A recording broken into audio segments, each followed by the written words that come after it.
What is jazz? Is it elevator music? How deep does it go? Why can we only picture men in suits when we think of a jazz concert?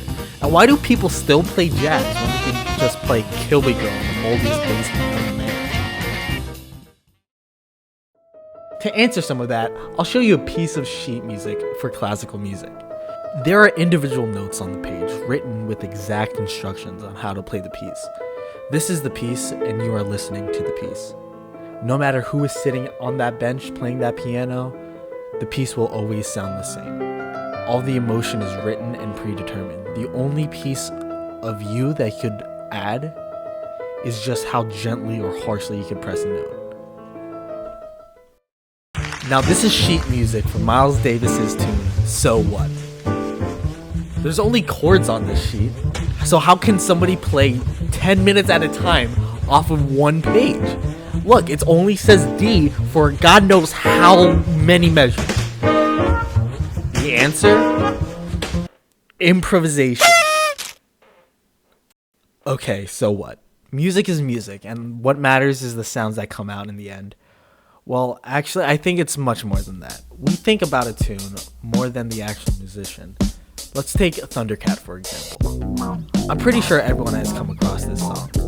Everyone loves them changes. Everybody loves Thundercat. Oh, look how quirky he is. Oh my god, he plays the bass. How adorable. He's working with Mac Miller? No way. Oh my, is that the Gorillaz? Kendrick Lamar?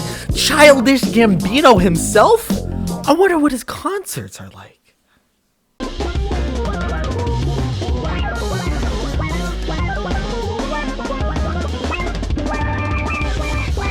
Too bad he doesn't play any of the songs at his concerts, he just does his own thing.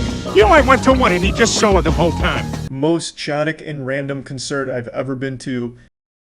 This is the mindset I find myself trying to fight as a musician. Songwriting is integral to music, though people become musicians for other reasons as well. At the end of the day, Thundercat is a musician. Like many other musicians, playing an instrument is the most fun a person can have. This is a track called off of the same record, Drunk, from 2017.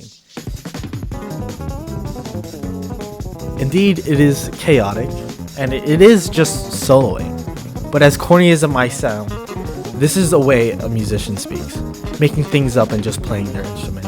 The more weird things they can come up with, the more fun you can have with this instrument. All the skill and experience a musician has gets to be showcased. Their own soul gets to be poured out as notes on the fretboard.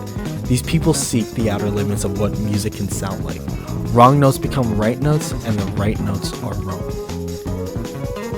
Despite the immense amount of music theory one needs to understand in order to perform such a complex genre of music, nothing compares to the feeling of performing this type of music with other people. One of my favorite solos comes from a live session of a tune called Lingus by Snarky Puppy. In this performance, Corey Henry is taking the solo. Nothing was written beforehand, and there are no melodies for him to fall back on. He's given the center stage to play literally whatever he wants. Of course, when given the spotlight with nothing, he starts to feel out the tone of the room with these dissonant chords while everybody watches him. During this entire performance, every single person in that room lets go and just focuses on the music. It only takes one look at each person's expression to realize how happy these people are to be present in that moment. There are even big names in this room like Sean Martin, who won a Grammy in 2007 for the Best Contemporary R&B Record. This is important later, by the way. The only thing written for this part of the song was the syncopated kick drum and the bare bones bass line. Let's skip later in the song.